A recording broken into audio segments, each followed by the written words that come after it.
नमस्कार, मी अमोल बालाने.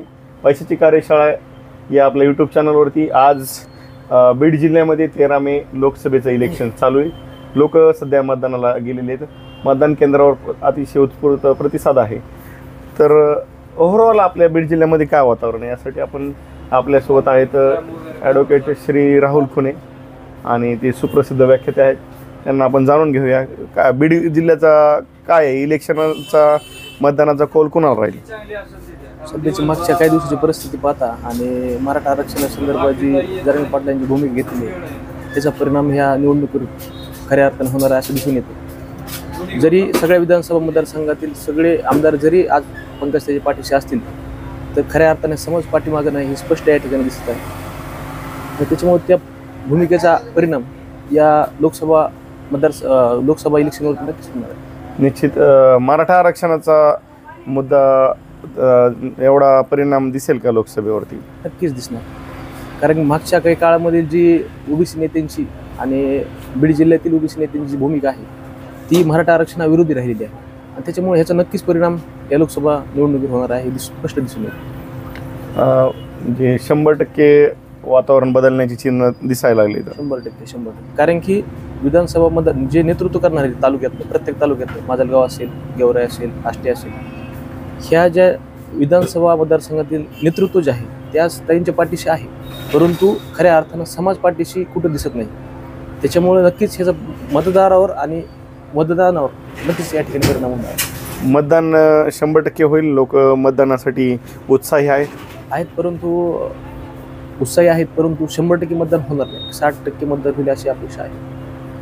60%, 70%, 80%, समजा 10-5% अजूनही समजा मतदार तेवढा जागृत नाहीये किंवा काही दुसऱ्या शहरामध्ये लोक गेलेले आहेत. पाहिजे तशी जनजागृती मतदारांमध्ये झालेली नाही आणि गव्हर्नमेंटची पॉलिसी पाहिजे जास्तीत जास्त जनजागृती मतदान करण्यावरती व्हायला पाहिजे. तशा पद्धतीने त्यांची ॲडव्हर्टाईजमेंट होती, पण पाहिजे तसे काही ॲडव्हर्टाईजमेंट दिसली नाही. सध्या मतदान चालू आहे, तर मतदारांना काय सांगाल की तुम्ही मतदान केलं पाहिजे याबद्दल? नक्कीच लोकशाहीचा उत्सव आहे आणि आपलं मत हे अमूल्य आहे.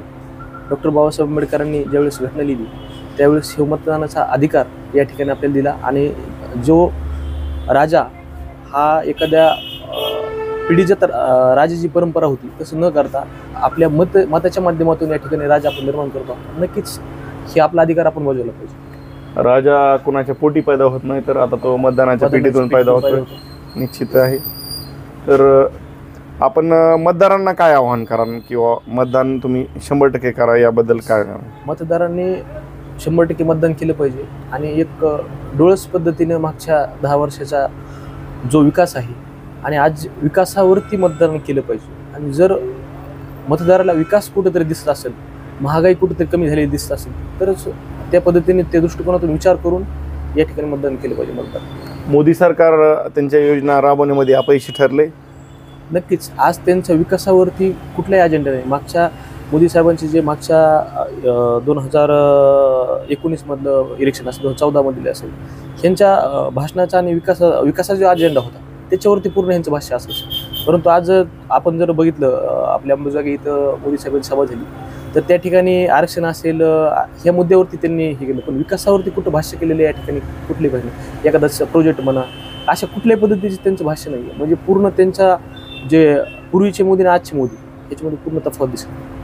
निश्चित समजा पाणलोटाच्या काही योजना असतील की लहान लहान तळे म्हणा, धरणं म्हणा वाढली पाहिजे जेणेकरून हा बीड जिल्हा दुष्काळमुक्त होईल. नक्कीच लोकांना कामगार म्हणजे मिळेल. सगळ्यात महत्त्वाचा बीड जिल्हा म्हणजे दुष्काळी भाग आहे. सगळ्यात महत्त्वाचा प्रश्न म्हणजे या ठिकाणी पाणी प्रश्न आहे. परंतु मागच्या अनेक नेते आले, स्वर्गीय गोपीनाथराव मुंडे साहेब होते, त्याच्या आधी खूप नेते होऊन गेले, परंतु हा जो प्रश्न आहे तो कायम आज देखील स्वातंत्र्यानंतर 75 वर्ष झाले, परंतु पाणी प्रश्न हा आज देखील या ठिकाणी तसा ते होत आहे आणि प्रश्न कुठेतरी सुटला पाहिजे.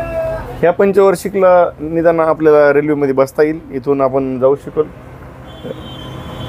अपेक्षा नाही. तर आपले नेहमी तेच मुद्दे आहेत किंवा बीडला रेल्वे येणार आहे आणि पाणी प्रश्न सुटणार. देशामध्ये 370चा प्रश्न होता, राम मंदिरचा प्रश्न होता, तसा ह्या बीड जिल्ह्यामध्ये तो रेल्वे प्रश्न होऊन गेलेला आहे. आमचे आजोबा सांगायचे रेल्वे येणार आहे, त्याच्यानंतर वडील सांगतात रेल्वे येणार आहे, तर आम्ही सांगतो आता आमच्या मुलाला भीती सांगण्याची परिस्थिती आली. बरोबर. रेल्वे येणार आहे. परंतु रेल्वे काय अजून कुठं ते दिसत नाही. कदाचित समजा विद्यमान खासदार जर स्वतः रेल्वेत बसून आले असत्या तर वातावरण निश्चित बदललं असतं. नक्कीच बदललं असतं. 10 वर्ष पूर्णपणे सत्ता केंद्रामध्ये असताना या ठिकाणी रेल्वेनं हे बीडच्या जनतेला अपेक्षित होतं आणि रेल्वेसोबत फक्त रेल्वेच नाही तर त्यासोबत विकास देखील येणार होता. बरोबर. परंतु तशा पद्धतीचं काय रेल्वे आले नाही, विकास देखील दिसत. हो, बीडचं मतदार रेल्वेत बसून जर बूथ केंद्रापर्यंत मतदानापर्यंत जर गेले असती तर कदाचित आपल्याला प्रचारही करायची गरज पडली नसती, काहीच गरज पडली नसती. आणि स्वतः मोदी साहेब सुद्धा रेल्वेचं उद्घाटनाला आले असते तर त्यांना सुद्धा इलेक्शनचा प्रचाराची गरज पडली नसती. निश्चितच ज्यावेळी विकास हा डोळसपणाने दिसतो त्यानंतर लोक मतदान करतात. परंतु मागच्या 10 वर्षात जर पार्श्वभूमी पाहिली तर केंद्राकडून एखादा मोठा प्रोजेक्ट म्हणा काय म्हणा त्याचा बीड जिल्ह्यात परिसरात कुठे दिसत नाही. बरोबर आहे तुमचा मुद्दा की रेल्वे हे समजा महिन्यामध्ये वर्षभरामध्ये आपण जर फास्ट जर करण्यात आलं असतं तर ओपनिंग झाली असती, काम झालं असतं. डे नाईट 24 तास जर काम चालू झालं असतं किंवा त्याचं मनुष्यबळ वाढवलं असतं.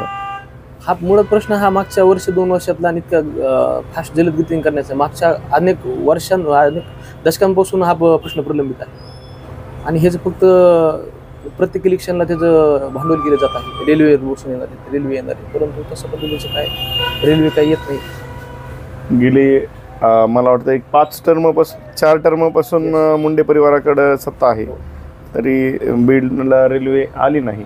ही अत्यंत खेदाची बातमी आहे. एक समजा तुमचं काय सल्ला राहील किंवा मतदारांना किंवा तुम्ही कुणाला निवडून द्या किंवा काय कसं काय? मतदारांना एकच सांगू इच्छितो की मतदारांनी विकासावरती मतदान केलं पाहिजे. आज जे महागाईचे प्रश्न असेल, तरुणांच्या बेरोजगारीचे प्रश्न असेल, स्त्रियांचे प्रश्न असतील, ह्या प्रश्नावरती जे सरकार काम करेल मागच्या 10 वर्षात आपण डोळसपणाने आपण जर ह्याची विभागणी करून जर मागच्या 10 वर्षातला अभ्यास केला तर मतदारांना जागरूक करण्याची मुळात गरजच नाही. भाववाढ असेल, अतिशय जर आज शेतकऱ्याची आपण परिस्थिती बघितली तर DAPचे दर असतील, प्रत्येक खताचे दर असतील, बियाणांचे दर असतील, हे दुपटीने वाढलेले आहे. परंतु तशा पद्धतीने मालाचे भाव कुठं दुपटीने वाढलेले दिसत नाही. ह्यांनी जे स्टेटमेंट केलेलं होतं की आम्ही डायरेक्ट भाव दुप्पट करू किंवा शेतकऱ्याच्या मालाला योग्य भाव देऊ, तशा पद्धतीचं या ठिकाणी कसलाही भाव दिलेला नाही आणि त्याच्यामुळे शेतकरी दिवसेंदिवस दारिद्र्याच्या खाईत जातात. जे त्याच्या पाचवीला पुणलेलं म्हणतो आपण दारिद्र्य, ते उत्तर वाढत जाते ह्या सगळ्या गोष्टींमुळे. आज औषधाचे भाव असतील, किती आवाचे सव्वा दर वाढले, परंतु शेतकऱ्याच्या मालाचा दर या ठिकाणी कसल्याही प्रकारे वाढलेला नाही. दुष्काळी संकट, अवकाळी संकट आणि त्यातली त्यात ही शेतकऱ्यांसंदर्भात ही शासनाची भूमिका, या 3 गोष्टींमध्ये शेतकरी पूर्ण पिळला जात आहे आणि याच्याकडे कुठतरी शासनानं पाहिलं पाहिजे असं माझं वैयक्तिक मत आहे. बरोबर. आम्ही दोघंही मिळून मतदारांना आवाहन करतो की आपण बीड जिल्ह्याच्या विकासासाठी 100% मतदान करा. आम्ही तुम्हाला म्हणणार नाही की तुम्ही यालाच मतदान करा किंवा त्याला मतदान करा. तुम्हाला ज्याला वाटते, तुमच्या स्वतःच्या बुद्धीला स्वत्व जागं ठेवून कुठल्याही आमिषाला बळी न पडता किंवा कुणाच्याही गाडीत न बसता, कुणी तुम्हाला काही पैसे दिले असतील, काही वस्तू दिल्या असतील तर त्या गोष्टीला बळी न पडता आपला स्वाभिमान जागृत ठेवून मतदान करा. आपण काय सांगाल 1 मिनिटामध्ये शेवटचा संदेश द्या त्यांना? नक्कीच, कारण की मुळात आज पूर्वीसारखं राहिलेलं नाही. आज मतदाराला पैसे देऊन देखील पैसे देणं ही संकल्पना चुकीची आहे आणि मतदार जागृत झाले आज.